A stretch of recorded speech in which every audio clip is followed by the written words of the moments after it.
Judah has two sons who disobey God's laws. Even though they had no written law, there seemed to be very established laws anyway. For instance, it was wrong to have another man's wife, and everybody knew it.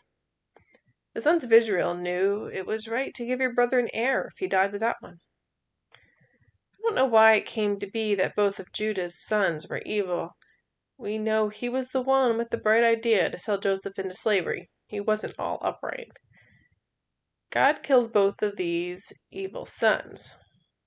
Judah does not recognize God's judgment, meaning the deservedness of their deaths.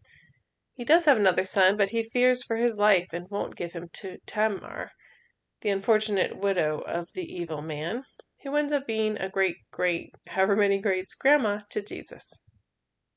Why do bad things happen? Why do people die? Here we read specifically that they died for their evil deeds. This is what we call God's wrath, his final judgment on a situation.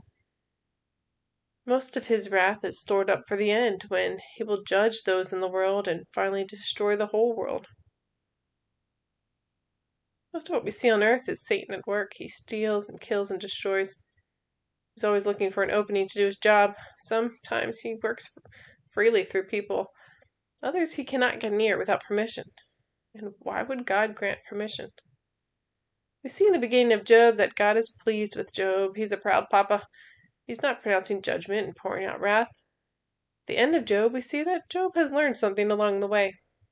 And Job has been a blessing to billions to come after him. Tamar makes it into Jesus' lineage. In the Gospels, people assume bad things happened because of sin.